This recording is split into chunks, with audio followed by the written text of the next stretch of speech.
Welcome back to the Kennedy Dynasty podcast. I'm your host, Alyson, and man, do I have an episode for you. I always call her my amazing research intern, Anya, because she really is, and she's incredible at finding all the things. So she and I decided to do an episode on the Kennedys and religion because, as a lot of us know, JFK being Catholic was a huge point of contention for his run for the presidency. So anyway, I'll get into that more in the episode. First, let's get to our In the News segment.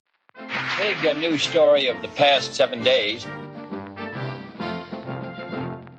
According to ABC News, in partnership with the White House Historical Association, First Lady Jill Biden dedicated a new garden and medallion to Jacqueline Kennedy in recognition of her role in preserving Lafayette Square and preventing the teardown of historic buildings in the area. Her work was pivotal in ensuring the acknowledgement of Lafayette Square as a National Historic Landmark District in 1970. And if you follow me on Instagram, you might have seen that I got to attend the event that this is talking about. Because I'm a next-gen leader through the White House Historical Association, I was able to go. It was absolutely incredible. I'm not going to lie. Very surreal to be at this kind of event. It was last Friday, and it was out front of Decatur House. I went in, passed through Secret Service, so I knew there'd be maybe somebody big there. And it was a beautiful day in D.C. You could see the garden out front, and there was something covered up. So you could tell that they were obviously going to unveil the medallion. And all of a sudden, Dr. Biden pulls up, comes in, and she comes out and gives a speech. And the president of the White House Historical Association, who you've heard from before, Stuart McLaurin, also spoke, and a few other people. And they unveiled this medallion together. I was just like right there watching it. It was just a really crazy, surreal moment for me to be invited to such an incredible event. And it's just an honor to be able to see history happen. And then we had a little reception inside. I got to catch up with some friends that I have through the Historical Association. And I don't know, it was just amazing. So if you want to check out my pictures from the event, go follow me at Kennedy Dynasty and check them out. I'm honestly still at a loss for words about, again, the fact that I got to attend this amazing event. And I'm just thankful. And I want to take a moment, because I always do. Thank you guys. It's because of you. And you're listening to this podcast and supporting my Instagram and just following along that I'm getting to do these things, because honestly, it all started with this podcast. And that's the reason I'm in Next Gen, is because of this podcast. It's the reason for everything that's happening. So I just can't thank you guys enough. And your support means more to me than you will ever know. And this is just a dream come true that I'm getting to talk about the Kennedys and be a part of amazing things. So thank you. Thank you. Next up is our inspiring clip of the week. One of the inspiring notes. This is a clip from JFK's opening statement during the first TV debate with Richard Nixon in 1960, which took place 62 years ago this week. The kind of country we have here, the kind of society we have, the kind of strength we build in the United States will be the defense of freedom. If we do well here, if we meet our obligations, if we're moving ahead, then I think freedom will be secure around the world. If we fail, then freedom fails. Therefore, I think the question before the American people is, are we doing as much as we can do? Are we as strong as we should be? Are we as strong as we must be if we're going to maintain our independence? And if we're going to maintain and hold out the hand of friendship to those who look to us for assistance, to those who look to us for survival? I should make it very clear that I do not think we're doing enough, that I am not satisfied as an American with the progress that we are making. This is a great country, but I think it could be a greater country. And this is a powerful country, but I think it could be a more powerful country. Now for our recommendation segment. Of course, then we would recommend it. This week, I'm recommending the shop through the JFK Hyannis Museum, because I got an art piece from them a few years ago that was a painting on one of the shingles, basically, from JFK and Jackie's Hyannisport home. The museum was able to acquire pieces that they were replacing, I guess, and an artist was commissioned to paint on them, and they sold them, and it's one of my favorite things. So I noticed this week that the museum is selling a beautiful painting of Jackie, and honestly, I would buy it if I had the extra funds for it, but I just can't do that right now. So you go buy it and think of me as you purchase. It's beautiful. I will link the painting in the description of this episode, and also just check out their store in general, because I think it's a really good collection of Kennedy items. All right, let's get into this episode. I'm really excited about it. Our sources this week are JFK Library, History.com, CNN's Religion Blogs, WBUR Constitution Center, CBS News, Crux Now, Independent, Newsweek, NCR Online, and Irish Times. Here we go. So we know Rose Kennedy was a devout Catholic who attended Mass twice a day. She oversaw the religious education of her children, who actually mainly attended secular schools, and she sent them to Christian camp every year, took them to church, regularly quizzed them on Catholicism, placed rosary beads on their beds, ensured that they prayed, led family discussions about the sermons that they had attended, and invited priests and nuns for dinner. So she covered her bases there. In 1951, she was appointed papal countess by Pope Pius XII, whose coronation the Kennedy family actually was able to attend. But she was appointed this in recognition of her exemplary motherhood and charitable works. JFK was very unique in that he was the second Catholic nominee for the presidency and the first Catholic president of the United States. And I remember seeing this around Biden's time, that until Biden was inaugurated in 2021, he was the only Catholic president in American history. So Biden is just now the second Catholic president. However, while he labeled himself a Catholic and rarely missed Mass, Eunice had said that this didn't mean that he was terribly religious. He always seemed a little less convinced than the rest of the family, and Jackie referred to him as a poor Catholic. So I guess it wasn't really his thing. But it's crazy to even debate this now, in my opinion. Not too long ago, religion was a key issue during the 1960 campaign, and Protestants were skeptical that the loyalty of Catholic politicians lay with the Vatican. This skepticism was fueled by 150 Protestant ministers who declared that Kennedy would be controlled by the church unless he denounced his Catholic faith. Because of this, JFK was forced to clarify his belief that there should be a separation between church and state, proclaiming that I am not the Catholic candidate for presidency, I am the Democratic Party's candidate, who also happens to be Catholic. I feel like that just makes sense nowadays, but this was a big thing back then. Then he further asserted that his religious views were his own private affair. I'm going to insert a clip here of future President Kennedy where he talks faith on Face the Nation. It's a show. Said at one time that if your duties as a president came into conflict with your faith, you would... No, my conscience. With your conscience. Yes, if I ever thought I could never fill any office with my conscience. And after all, that was our particular argument with the Nazis. That we all have conscience, but not... I've stated in my judgment that there is no conflict. There is no conflict between my responsibilities as a public official, carry out my duties and obligations, and my faith. I am sworn to carry out and serve the public interest. And that's what I'm going to do. That's what I do in the Senate. That's what I'll do if I'm president. And there's nothing that can prevent me from doing that. The Constitution and my conscience happen to be in very close harmony, because I happen to believe it's the ideal arrangement for a society. I want to see the people free to practice all their various religions. We are quite unique in this regard. Many of the countries in Europe have a close union between church and state. We don't.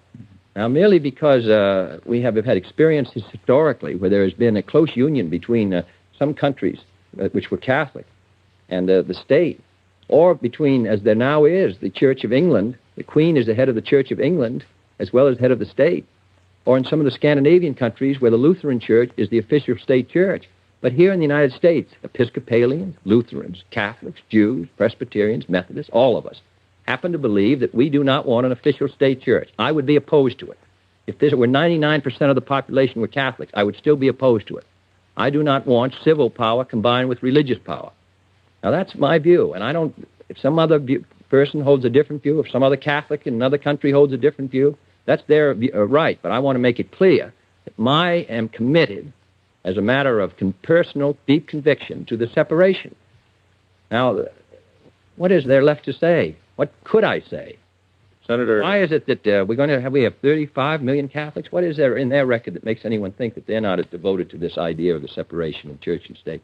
I don't recall in this campaign that there's any member of my faith that's ever come out and indicated pro or con me who happens to be in the clergy. I think that we are committed to this.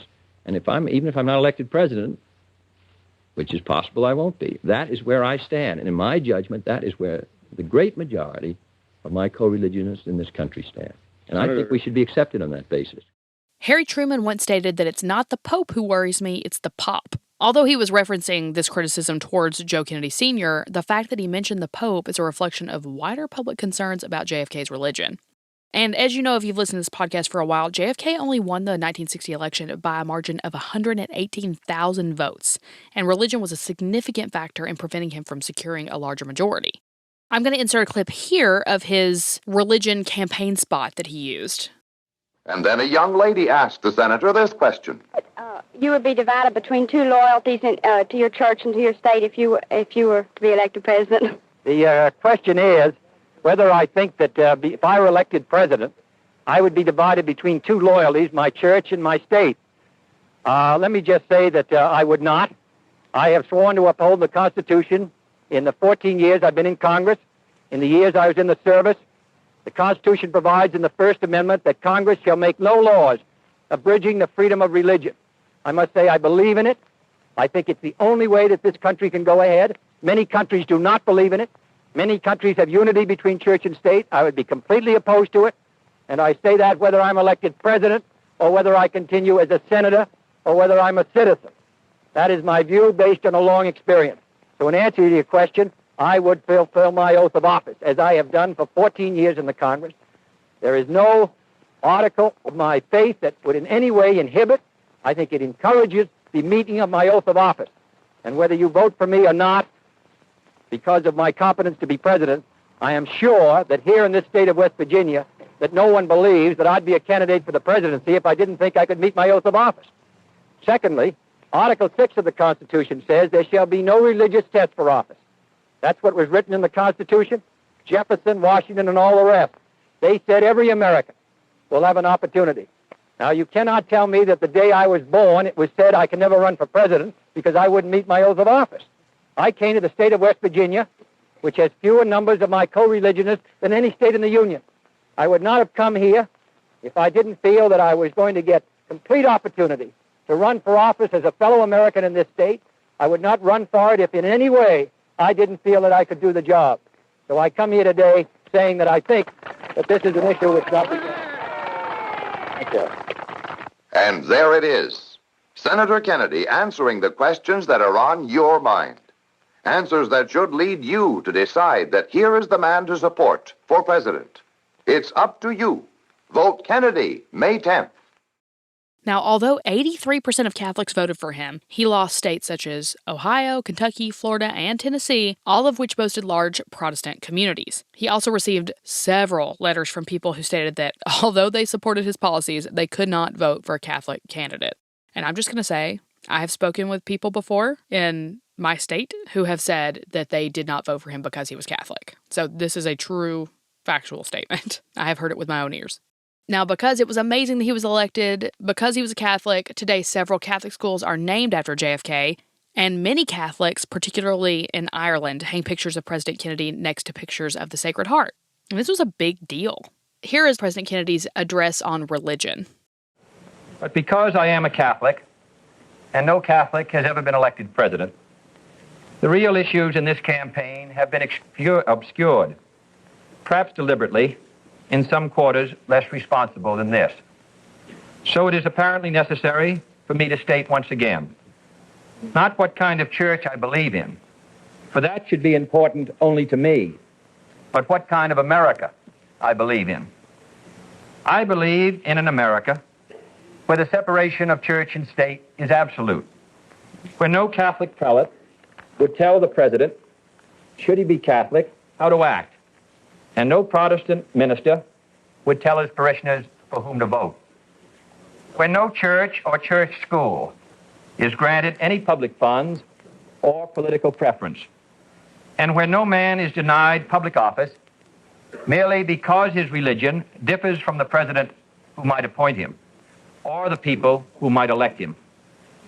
I believe in an America that is officially neither Catholic, Protestant, nor Jewish, where no public official either requests or accepts instructions on public policy from the Pope, the National Council of Churches, or any other ecclesiastical source, where no religious body seeks to impose its will, directly or indirectly, upon the general populace or the public acts of its officials, and where religious liberty is so indivisible that an act against one church is treated as an act against all. For while this year it may be a Catholic against whom the finger of suspicion is pointed, in other years it has been, and may someday be again, a Jew, or a Quaker, or a Unitarian, or a Baptist. It was Virginia's harassment of Baptist preachers, for example, that led to Jefferson's Statute of Religious Freedom. Today I may be the victim, but tomorrow it may be you, until the whole fabric of our harmonious society is ripped apart at a time of great national peril. Finally, I believe in an America where religious intolerance will someday end, where all men and all churches are treated as equals, where every man has the same right to attend or not to attend the church of his choice, where there is no Catholic vote, no anti-Catholic vote, no block voting of any kind, and where Catholics, Protestants, and Jews, at both the lay and the pastoral levels, will refrain from those attitudes of disdain and division which have so often marred their works in the past, and promote instead the American ideal of brotherhood. That is the kind of America in which I believe, and it represents the kind of presidency in which I believe. A great office that must be neither humbled by making it the instrument of any religious group, nor tarnished by arbitrarily withholding its occupancy from the members of any one religious group. I believe in a president whose views on religion are his own private affair, neither imposed upon him by the nation, nor imposed by the nation upon him as a condition to holding that office.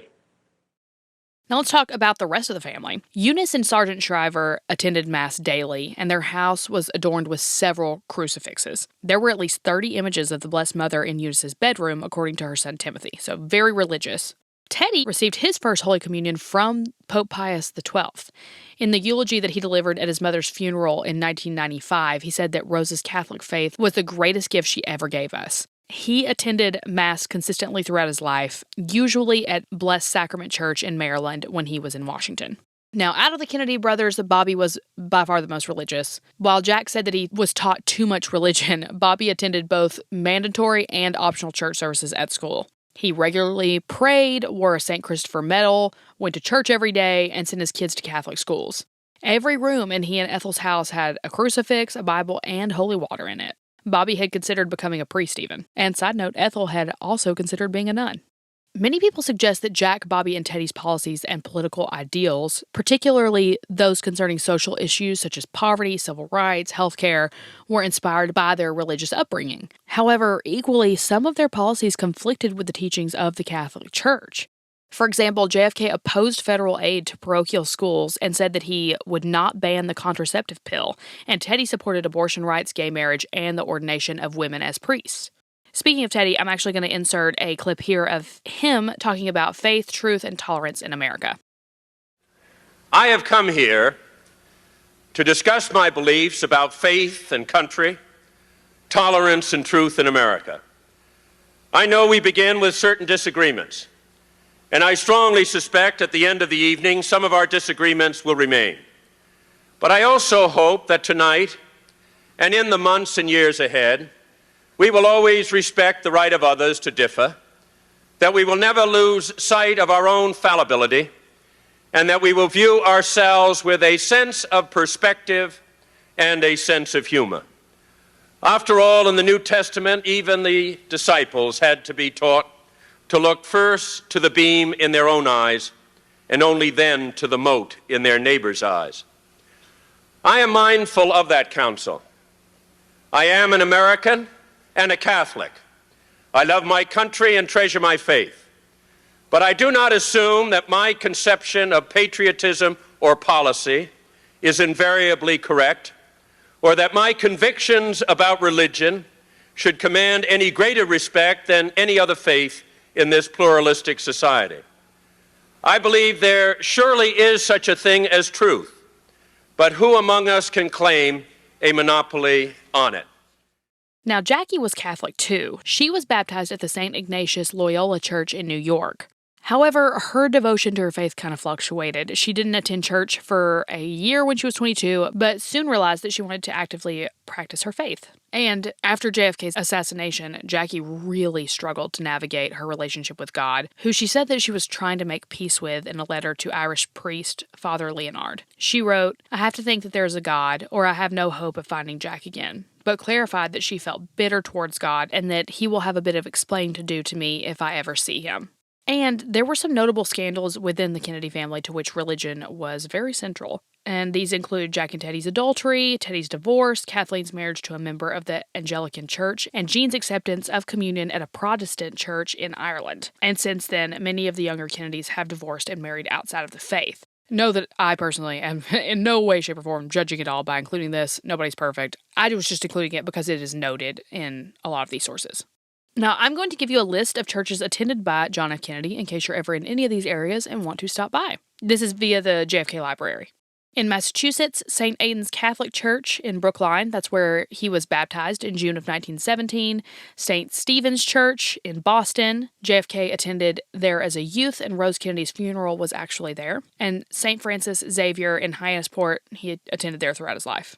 In Florida, St. Anne's Catholic Church and St. Edward's Catholic Church. Both of those are in Palm Beach. In New York, St. Joseph's Roman Catholic Church. He attended there during his childhood years in Bronxville. In Rhode Island, St. Mary's Church in Newport. Jack and Jackie were also married there in 1953. In Virginia, St. John's Parish at the Middleburg Community Center building. And St. Stephen the Martyr, also in Middleburg. And in D.C., these were attended during Senate career and presidency, Holy Trinity Roman Catholic Church, St. Stephen's Martyr Roman Catholic Church, and St. Matthew's Cathedral, which is where his funeral was held. Hope you can maybe visit some of those. That's all I've got today. I learned a lot because I'm actually Protestant, so I don't know, it's just really cool to read about all of this. So this was a really fun episode for me. If you've got anything else that you want to share with me along this topic line, I would love to hear it. So DM me at Kennedy Dynasty or email me at podcast@kennedydynasty.com. Guys, I'm not going to give anything away, but I have been talking to some really cool people who are going to come on the podcast. Several guests coming up. Make sure you're subscribed. You will not regret it. It's going to be a really fun season for Kennedy Dynasty, and I'm very excited. Make sure you're subscribed to the newsletter as well so you don't miss out on anything. My amazing marketer, Dylan, on my team keeps that newsletter going, keeps you filled in on all things Kennedy Dynasty, so don't miss out on that. It's about time to have Pryor back, isn't it? It's been a minute. I'll have to contact him and see if he wants to come back too. I'll work on that. And you guys are always asking for Pryor. It's not great for his ego, but it's fine. I know that we all love him, so I will see if he wants to come back on the show soon. If you got any topic suggestions for me and Pryor to cover, send me a DM or email me. Please write those reviews on Apple Podcasts and leave 5 stars if you like the show. Don't leave reviews if you don't. Please, just don't listen again.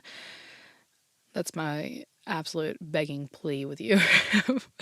It just helps the show so much when you leave 5 stars and when you take a minute and let people know how you feel if it's positive. So please do that. I know I talked about Vols football last week, but we beat Florida. It's very exciting. We are currently in the lead for the SEC. Just letting you know, I'm very excited about that. This is not a sports podcast. Anyway, have a good week. I'll talk to you soon. Come on and vote for Kennedy. Vote for Kennedy. Keep America strong. Kennedy, he just keeps rolling.